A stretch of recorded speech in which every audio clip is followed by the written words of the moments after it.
delivery and repair, all in-house. Now here's David Smoak, Paul Catalina, and Craig Smoak. All right, this 4 o'clock hour. At the bottom of the hour, former Baylor quarterback and radio analyst, color analyst J.J. Joe on Gary Bohannon being named the starter for their opening game against Texas State. We're now joined by Wes Mitchell, covers South Carolina with Gamecock Central. Wes, we were just discussing this. As you know, a month ago, Wednesday or whenever it was, all hell broke loose in the Big 12 with the Texas and OU story. And for the last month, it's been 99% of what we've discussed or gotten feedback. But the one thing, and South Carolina is not an original, but the one thing about the conference is that it seems like no matter the hatred, bitterness, rivalry, or whatever, they all understand how important it is to get along in a way that's best for the conference. Why is that?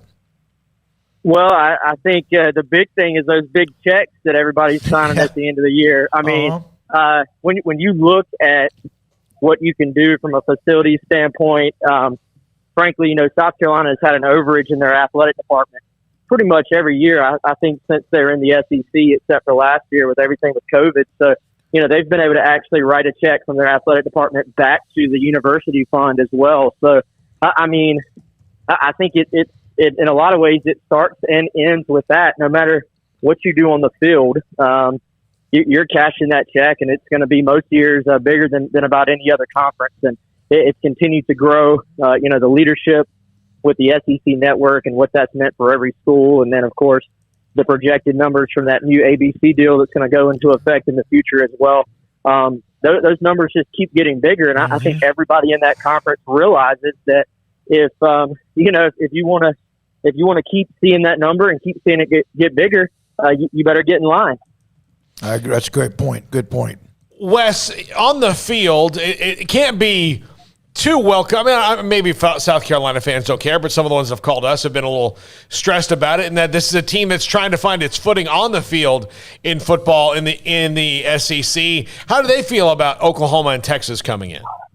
Yeah, I mean, it's a mixed bag. You would expect that. I think from a notoriety standpoint of the conference, obviously it means a lot. It's just continuing to grow. Obviously, there's a thought process that I would agree with. That it makes it more difficult to win in the conference. That's a given. I think right now I've seen a lot of South Carolina fans.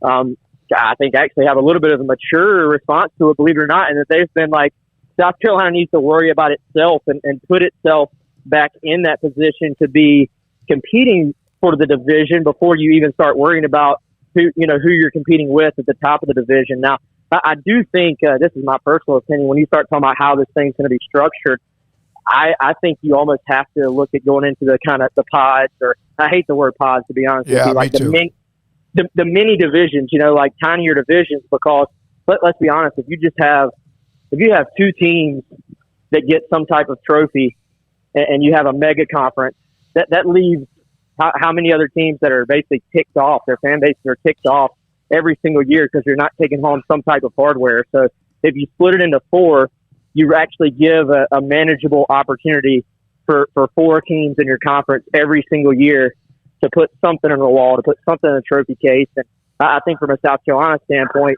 winning a mini division or a pod, just looks much more feasible than looking up there at the top and seeing all the blue bloods you have to beat out to win the entire conference.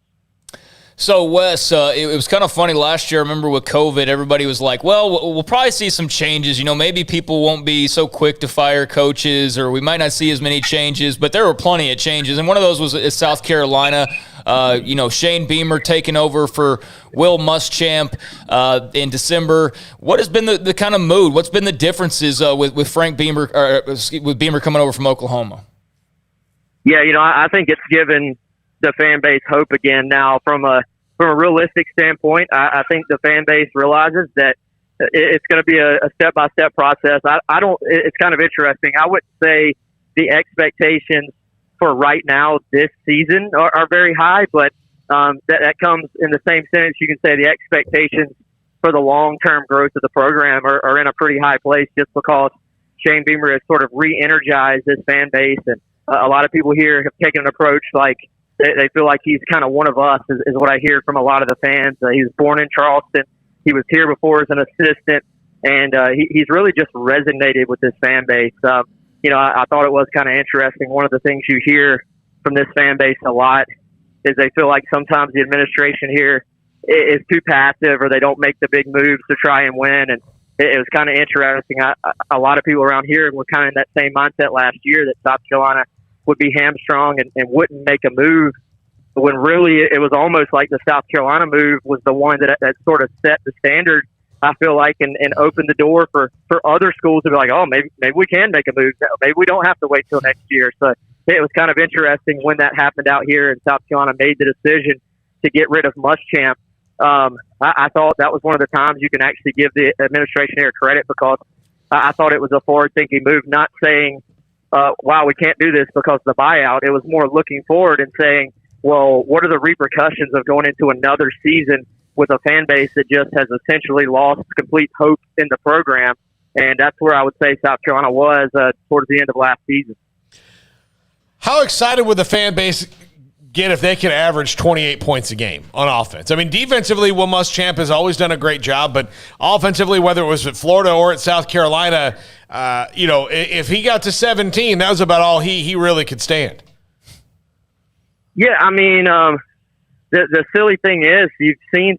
I mean, South Carolina has had at times during the Muschamp era, there were solid quarterbacks here, and you look, man, they put Deebo Samuel, Brian Edwards, Shai Smith, Hayden Hurst, all guys into the NFL.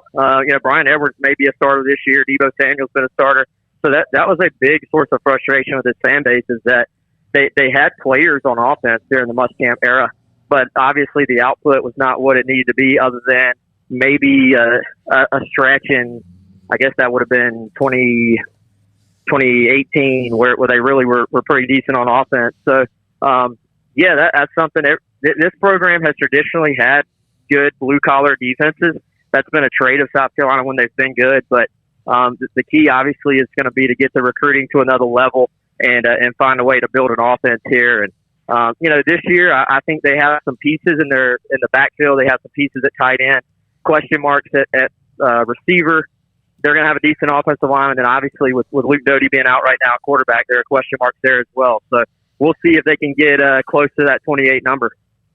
Wes Mitchell covers South Carolina for Gamecock Central. Georgia, A&M, and Clemson are on their schedule. 5th, 6th, and 3rd ranked teams in the country. We know Clemson, that rivalry. Florida's 13th. They could be a little bit better. Who knows?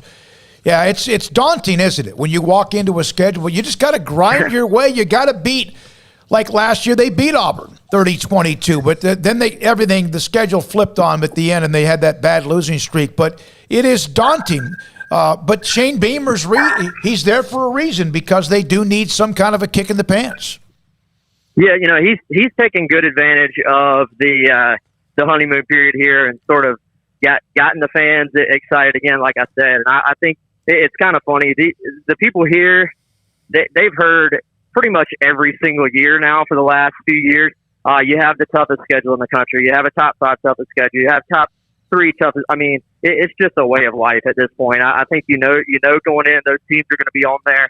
I think the key for South Carolina is going to be to put themselves back in a position to where you're consistently beating a Kentucky, beating a Missouri, beating a Tennessee. If you can get above that point, then you have enough other built-in wins on the schedule where you can start to get to a bowl game. If you look at it from like a mathematical standpoint, every year, those teams I talked about, Missouri, Kentucky, Tennessee, those are the keys of South Carolina getting to that 6, 7, sometimes 8 win margin. And then I think the thought is that's when you can start to sort of build here, recruit a little bit better. The in-state recruiting picks up for you a little bit. And then you just put yourself in a position to compete for the East. I think in general, everybody wants to win the things, but the fan base here for the most part is pretty happy when you're competing for the East, which is where South Carolina had gotten under Spurrier, to where you may not be favored to beat a Georgia every year, but you're in the game with Georgia and you have a shot to knock them off. So to me, that's the next step. If you're going to sort of look at the progression here, the next step, you're not going to just jump into the SEC title game, but can you get to that point where when you're in the conversation for the division and then try to go from there?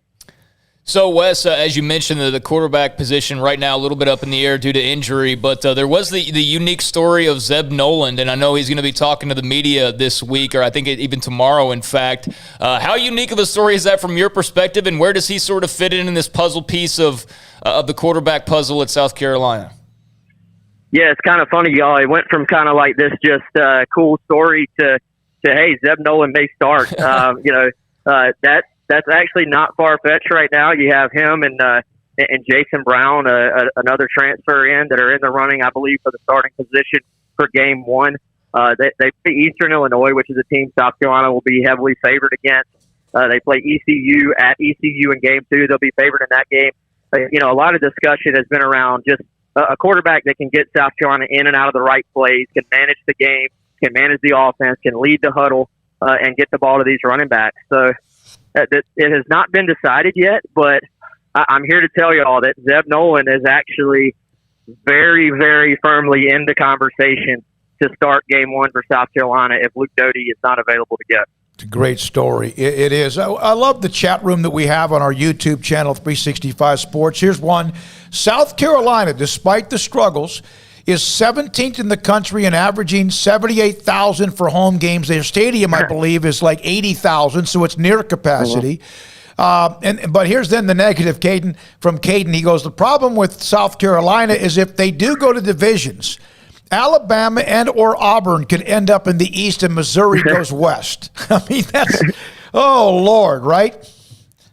Yeah, and you know what? South Carolina fans are probably shaking their head. Probably not shaking their head no, but shaking their head yes, saying that's probably what the SEC would do to us, because there's this constant thing here about how South Carolina kind of gets screwed with those decisions. So that would be, a lot of people here would be saying, yeah, that's par for the course, huh? Hey, man, great stuff, Wes. Thanks for your time. Congratulations on what you're doing with Gamecock Central. We'll hope to have you on maybe during the year with a nice upset, or maybe they get some momentum. We'll see. Yeah, anytime, guys. You'll have a good one, okay? I appreciate it. That's Wes Mitchell, Gamecock Central. They open up with Eastern Illinois, East Carolina, then fifth-ranked Georgia, their opening conference game. 2-0, and then we'll see. We'll see how that goes starting in week 3. And I don't really, like some of these schools now, with the way things are with the FCS or FBS and who is what or whatever, you never sometimes know about some of the teams that can jump up and who they've been.